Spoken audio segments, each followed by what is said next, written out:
Yo, what is up guys, Grim here, and in today's video we are going to be covering Crucible currency making. I am finally back from the big old grind. We got a character that we're happy with that can do Crucible, so of course Grimro emerges and he's back into the content. And I've got some pretty interesting information for you guys. I've finally done the Crucible spreadsheet and we've got some pretty juicy details. So in this video you're going to learn pretty much everything there is to know about how likely it is to actually make currency off Crucible, and of course, with that in mind, how you can leverage that to your advantage and actually hopefully make a bit of money and also get the most out of the mechanic, because there does seem to be quite a lot of interesting things that we can do here. Now, first and foremost, we're going to cover raw currency. Of course, you can vendor items for raw currency that you cook up. Now, if you're not familiar with the cooking system or the Crucible system in general, definitely go check out my day one video, as there is definitely a bit of a basic rundown there and you guys can get a pretty good look into that. But this video, we're going to be covering the currency, we're going to be covering the numbers, and we're going to go ahead and taking a look at all of that stuff. So the first thing I want to draw your attention to is Crucible trees. They come in many different shapes and sizes. Now the higher item level ones seem to have a lot more nodes on them, at least that's what I've been noticing. Overall, the items generally seem to be pretty node dense in the higher item levels. So this is definitely a mechanic which I feel like you're definitely going to want to run in higher tier maps, as they are going to be able to drop all of the nodes, which, you know, that's quite valuable to be able to drop all of them, as well as having, it seems, more nodes on the tree more consistently. Okay, but you can see here this tree has a ton of nodes. It's got the singular tier 1 node, which every single tree will have only one tier 1 node, which is very, very important, which we'll get to later, but very, very important detail there. Generally, they always only have 2 tier 2 nodes, and then when you use the T3 and T4, generally they have anywhere between 3, two, generally, maybe sometimes 1, very rarely. We got this bow here. You can see here 1 and then 2 tier 2s, and then we've only got one of the tier 3 and tier 4. But that's definitely a low item level base here. You can see that this isn't a high item level base, and that may be the reason. But if you take a look at this claw here, it's got plenty of T3s and a few T4s. You take a look at this bow, it's got plenty of T3s, T4s, and a T5. You can see another bow over here. This one here, I think it's a lower item level. You can see there's a bit of a theme there. This one's 84, big tree again. Plenty of T3s, plenty of T4s, and you can see there that we've kind of got a pattern going here. Higher tier, kind of high item level item equals more tree, more nodes. Now you're seeing there on the higher item level ones there that we pretty much have an average of, probably like 2, maybe 3 nodes of the tier 3 and tier 4 variety. So if you look at this bow, 1, 2, 3, 1, 2, 3, that's 3 of each. Now this is particularly important when you get to the currency nodes that you can get on these trees and you can sell for the profits, because these currency nodes can only spawn on the 3rd and 4th row. So this is the first row, or tier 1 mods, second row, tier 2 mods, third row, tier 3 mods, fourth row, etc, etc. And the currency can only spawn on the 3rd and 4th row here. So you want to maximize the amount of 3rd and 4th row nodes that you are spawning, because each single node here has a chance to spawn that currency on it. So hypothetically, let's say that you had a 1% chance to spawn a divine orb node when you rolled any tier 3 node. You'd have a 1% chance here, here, and here, and it would get better as you roll nodes, because if you rolled the totem 1, you couldn't roll that again. So the next node that you get, if you roll dex, okay, you couldn't roll that attribute 1 again, and you would get better and better chances. So the more nodes that you have on your items, the far higher chance you have at getting a good outcome or some currency, which is exactly what you're looking for. So yeah, higher tier maps is better, and now we fully understand the node system here. So the question remains, and the question is, how common is it to get a divine orb or any of these currencies per node that you get? And if we're assuming that you get 2, maybe 3, we'll just call it 2 on average nodes per tree, that means you're getting 2 tier 3 nodes and 2 tier 4 nodes per cook of these weapons. Well, what's the chance of getting a divine orb with all of that in mind? What is the chance of getting that Grimro? Well, let's dive into the spreadsheet, guys, and we'll take a look and see exactly what's going on here. So we do have a big old spreadsheet, and this spreadsheet is for bows. Now, each different weapon base will have their own different weights, and they will probably have slightly different chances at granting stuff like divine orbs and chaos orbs and all sorts of stuff like that. But I did bows as, I love to play bows. That's my favorite. So that's what we're going to be taking a look at least in this video. I'm sure other creators who like specific weapon types might make a similar spreadsheet for their viewers as well. All right, let's dive into it though. So the question we had was, how common is it to get a divine orb or any of the currencies on each of these nodes? Well, let's take a look here. So overall, I've done a little bit of maths here for your guys' enjoyment. And you can see here that the average chance, or the chance to roll a divine orb on a singular tier 3 node is a 0.18% chance. Now remember, we said that we were going to get probably 2 tier 3 nodes on average, so you can just multiply that by 2, so it would be a 0.36% chance. So that's definitely not a high chance, but it is a chance, which is pretty interesting. But okay, you have the tier 3 nodes, okay, that's fine. What about the tier 4 nodes? You get some of those too, you get 2 of those on average as well. Let's take a look at those. So you can see here that it gives 3 divine orbs instead of 1 divine orb. So it's definitely a pretty big jackpot if you were to get it, but the chance of getting it is actually quite low as well, unfortunately. So it's only a 0.6% chance here to get the 3 divine orbs. So you know that is quite a low chance indeed. That is very, very low, very, very rare indeed.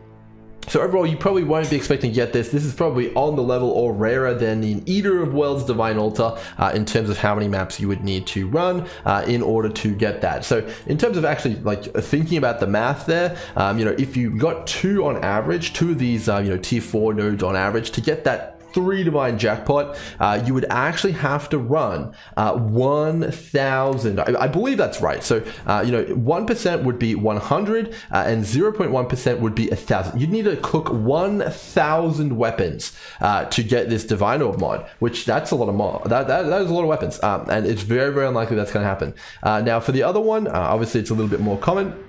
This one is 0.36, so you need to do 333 weapons to get that, probably somewhere around that ballpark. So it is very, very unlikely that you're ever going to get a divine orb from cooking up these weapons. You need to be exceptionally lucky. Now, it is possible that there are some interesting Crucible Forge map modifiers which can actually play into this and mess around with this a little bit.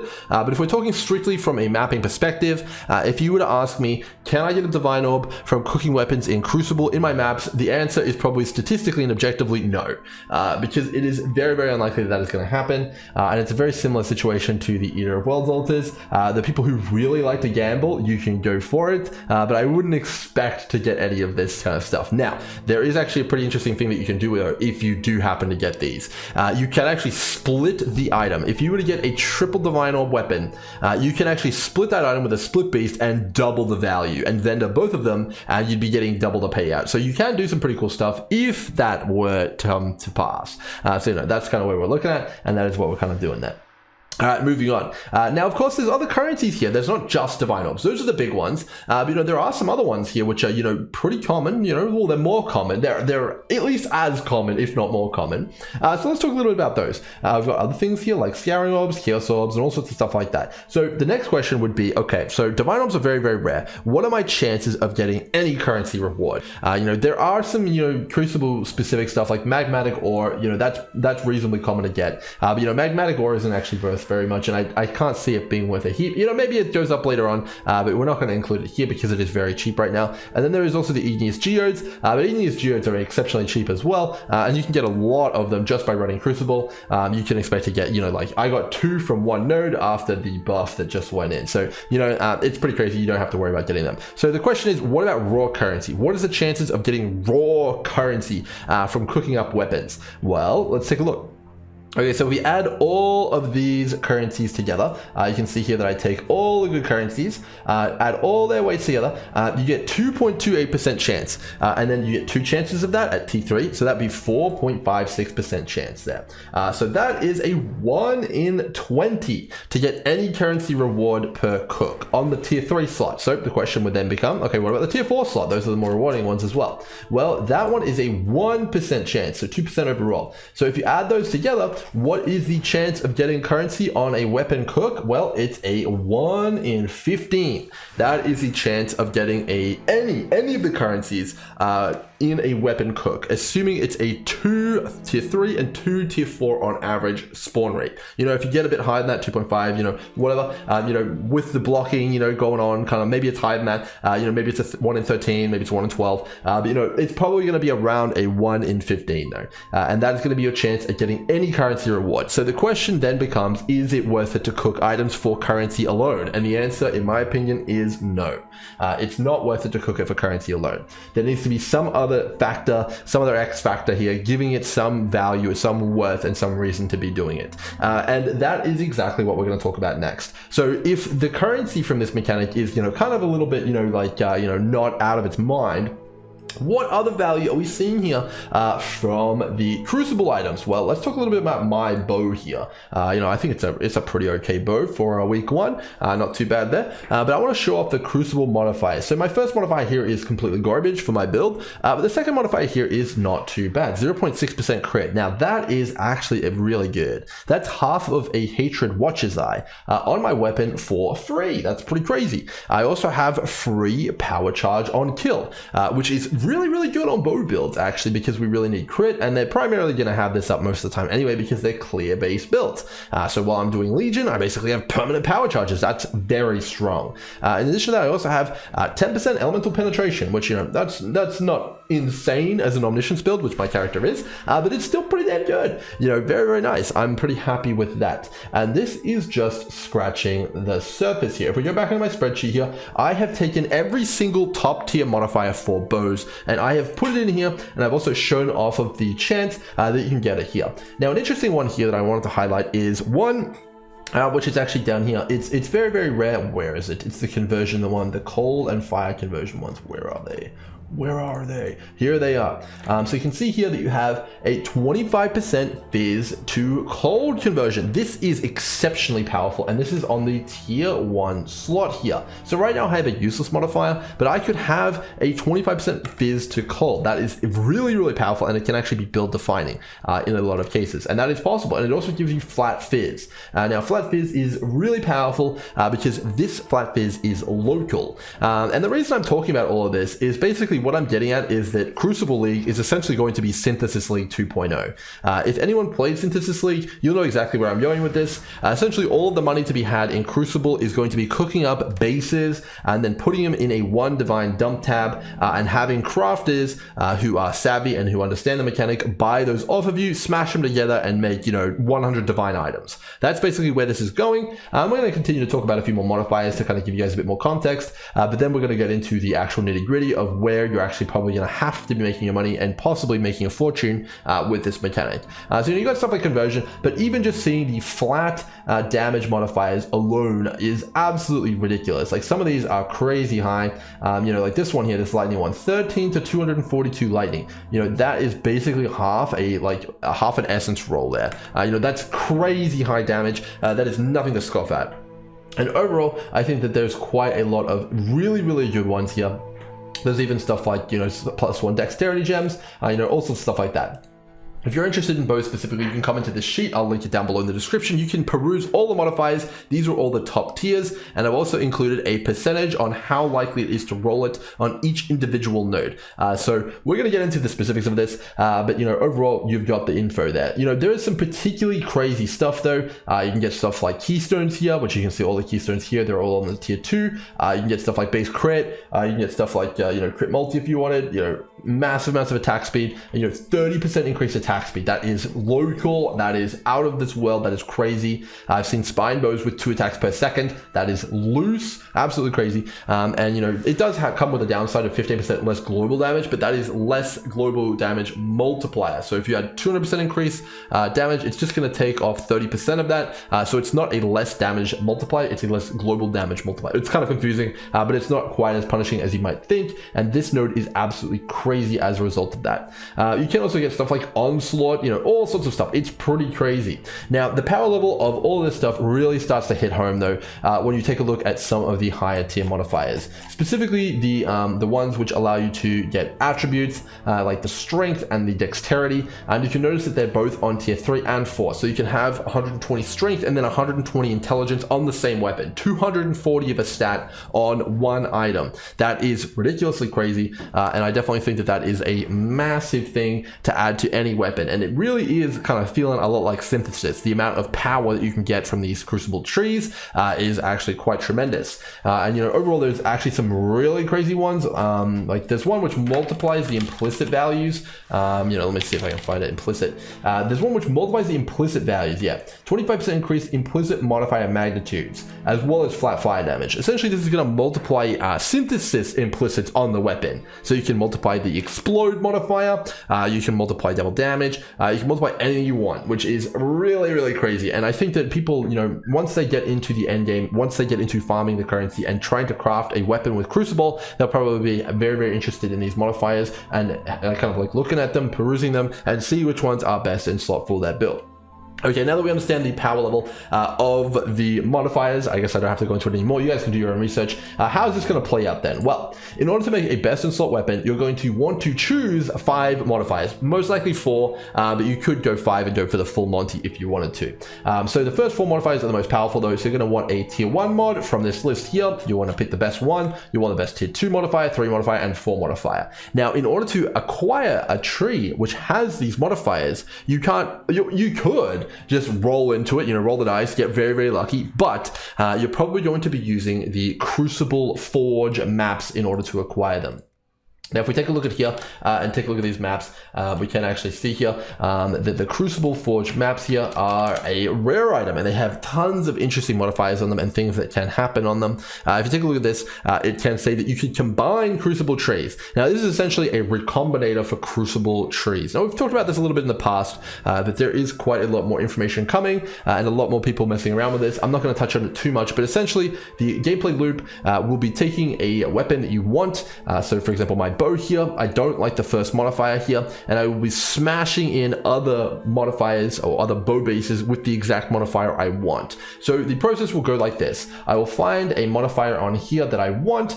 So maybe I wanted to go ahead and try and take this implicit modifier one here. You can just Control C it from my spreadsheet. So I just hit Control C.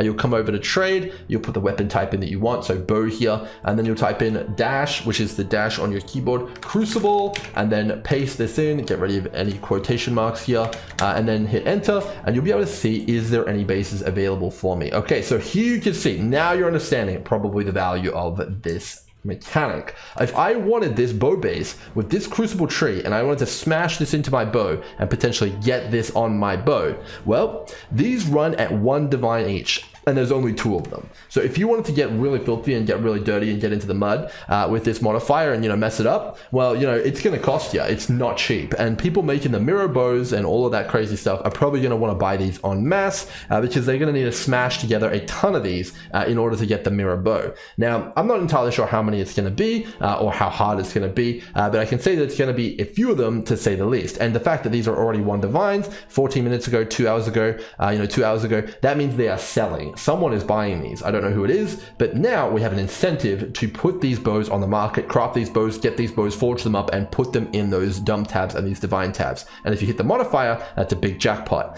Now, I'm not entirely sure which are going to be the best. I'm not like the best at coming up with a super min-max best mirror tier bow weapon. Someone's going to do that for us. I'm not sure who it's going to be, but they're going to tell us which mods are going to be worth a ton. Now, if you're not sure which ones are going to be worth a ton, just put them all in a 1 divine dump tab, or 3 divine if you're really worried, and that'll be giving you just fine. Now you can see here that modifier specifically here is pretty rare. 0.14% chance to roll that at maximum tier.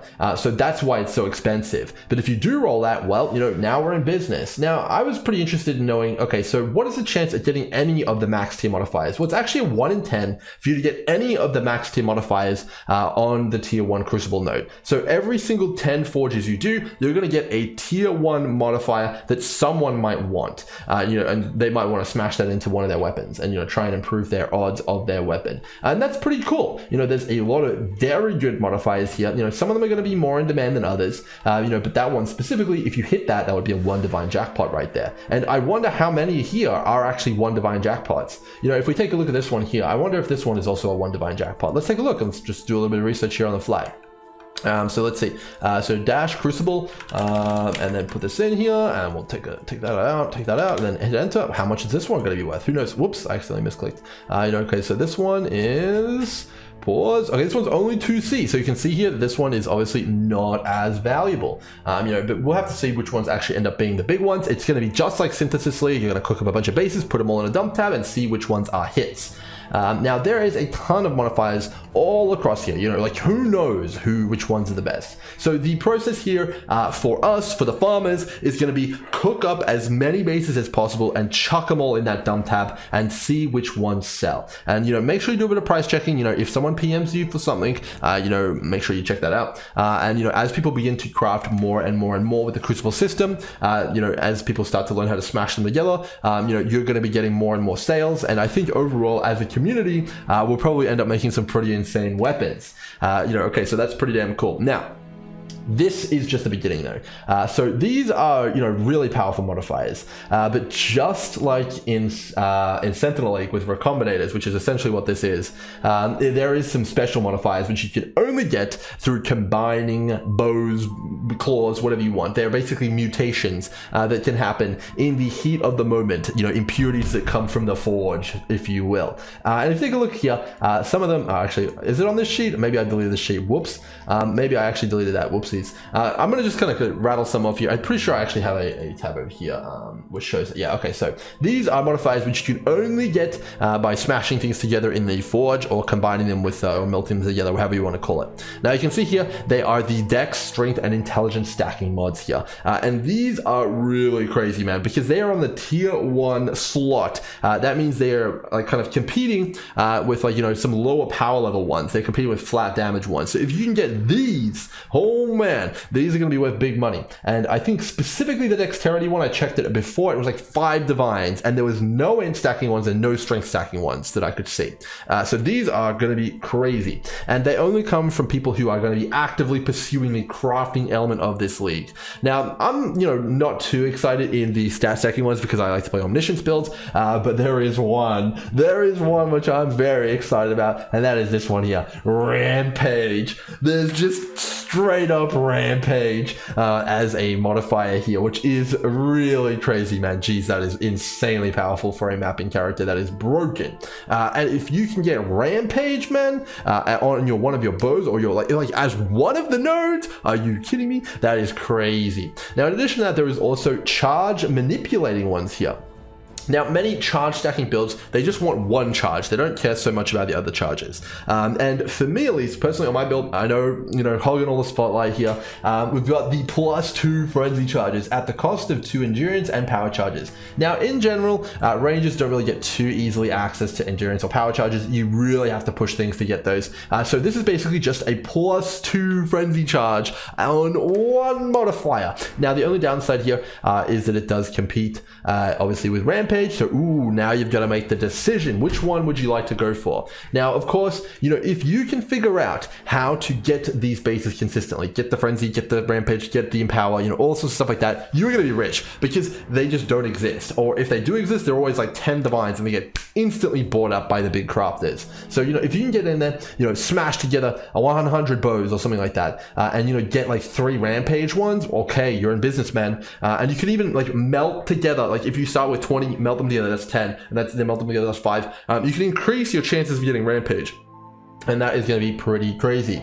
Now, I'm going to leave it there for the video because I think we've talked enough, I've given enough info out, but it's fair to say that there is a pretty crazy step-by-step process in order to get a full tree of exactly the nodes you want, and it is going to be quite an involved process. I might even leave that to some of the bigger crafting guys because, they've probably got a bigger brain for that than me, but in terms of currency making, it's going to be all about that dump tab, all about volume, and all about waiting for people to hurry up and make some weapons so that we can sell them the materials to do so. So if you guys enjoyed this video, make sure to chuck it a like. If you're enjoying this kind of content, there's gonna be plenty more on the way now that we've got a character that is actually viable, and maybe we do some more Crucible stuff as well because I think it's pretty interesting. I might do a follow-up one with exactly the mods that you want to chase in terms of the big monies. But it's fair to say that this league is essentially Synthesis League 2.0. So if you ever wanted that, this is kind of basically a reimagining of that, and the power level seems to be pretty damn high. So if you've enjoyed, make sure to chuck that like, and I'll see you guys next time. Cheers.